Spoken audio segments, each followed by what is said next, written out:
Hello, hello, hello mga friend, hello kapamilya, ka-reels. Ito ang aking luto ngayon, lunch, di ba? Nag-try ako magluto ng laing. Alam niyo naman, hindi man ako perfecto magluto, pero ito, tinikman ko. Anong tingin niyo guys? Oh.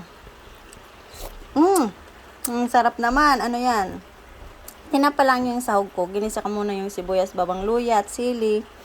Ayun, tinapa. And then, pagkatapos na nilagay ko yung pangalawang gata at pinakulo ng pinakulo. After nun, nilagay ko na yung, may laman siya laman ng laing. Ito yung laman.